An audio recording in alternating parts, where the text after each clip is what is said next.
Boa noite a todos. Sejam bem-vindos a mais uma aula.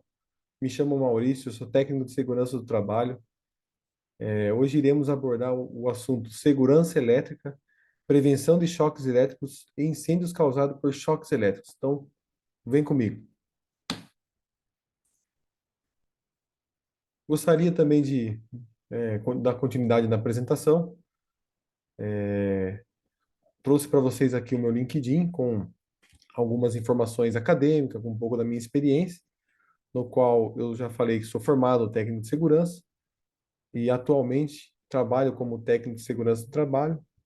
Também sou formado bombeiro profissional civil, no qual surgiu a necessidade quando eu entrei na área de segurança do trabalho, eu vi que existia uma demanda muito grande sobre a área de incêndio, então foi aí que eu fiz o curso de bombeiro profissional civil. Também sou formado em bacharel em administração de empresa e atualmente faço pós-graduação em gestão integrada e social, que é devido à digitalização dos dados aí, das informações, também surtiu essa necessidade de me atualizar nessa área. Dando início aos itens aí, que eu fiz uma lista de 6 itens de grande importância aí quando a gente fala da prevenção do choque elétrico. Choque elétrico. O primeiro item, estatística de acidente, que é para a gente poder ter uma base, né, das informações aí de dados sobre números, né, de acidentes. E essa base de dados é do ano passado, no qual ela mostra que em 2022 obtivemos 853 acidentes graves, 592 mortes, sendo elas 262 mortes em áreas externas. Quando a gente fala mortes em áreas externas, é referente a mortes de pessoas, né, que transitavam pelas ruas, né, teve um contato direto com uma rede energizada, um poste que caiu e atingiu essas pessoas que não sofreram os acidentes, né, não foram vitimadas dentro de suas residências, dentro da empresa, né? Foram 262 pessoas que teve esses casos de mortes em áreas externas. A fonte da Associação Brasileira de Conscientização para os Perigos da Eletricidade. Segundo item que eu listei é o arco elétrico, anexo 2 da NR10. Existem muitos acidentes que acontecem quando as pessoas se aproximam da rede elétrica, sendo ela soltando pipa, né, brincadeira de criança, até então dentro, executando frentes de serviço, no qual eles precisam se aproximar da rede de alta tensão. Para essa aproximação ser segura, ela precisa de uma liberação de um profissional habilitado, que nada mais é que um engenheiro elétrico, para que ele possa, né, calcular e descrever sobre análise preliminar de risco qual que é a distância segura que deve ter essa frente de serviço, né? No caso, para essa atividade mencionada aqui na nossa aula, é um trabalho que a rede deve ser desenergizada, mas quem deve apontar isso na APR é um engenheiro elétrico.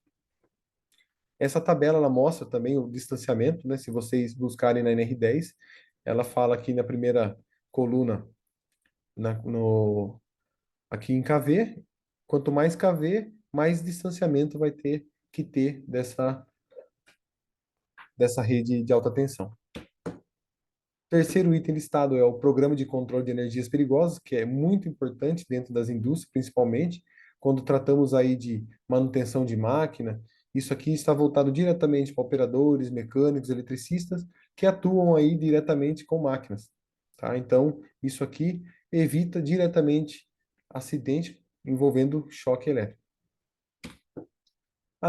Análise preliminar de risco é um documento legal que deve ser preenchido para a execução de atividades, principalmente dentro da indústria, no qual, quando a gente fala de burocracia, né, o pessoal fala que isso aqui acaba travando o serviço, mas quando há burocracia, eu acredito que o trabalho é feito de forma correta, porque o pessoal passa a assinar um documento, e quando esse documento é assinado, ele tem aí um peso civil e criminal, né? Então o pessoal acaba tendo um certo receio, né, de deixar de fazer, eles se atentam mais quando eles acabam colocando o nome no papel, né?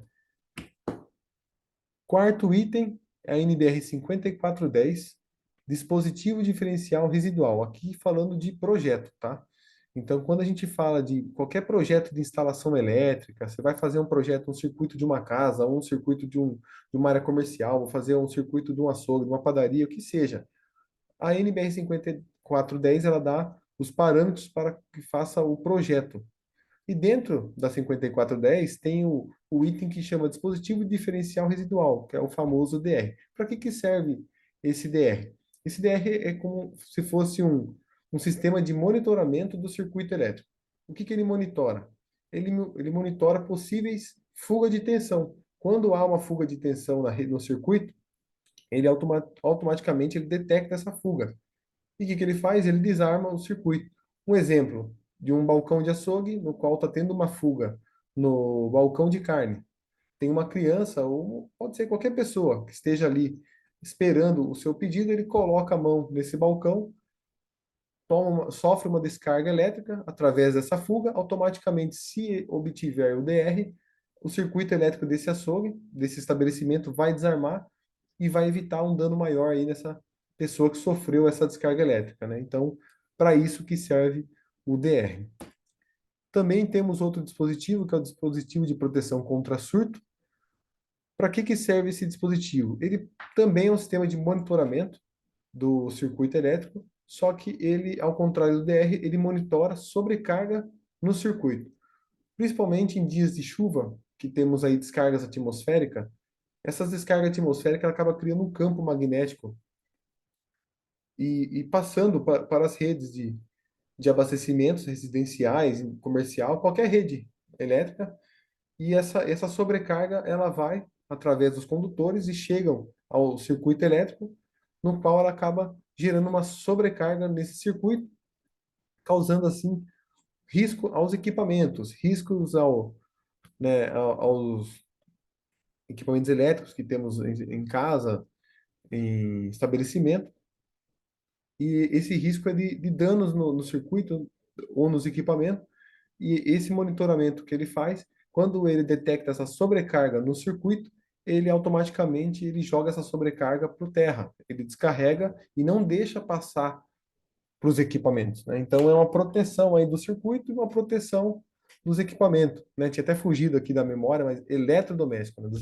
Ele principalmente os nossos eletrodomésticos residencial, isso é muito importante.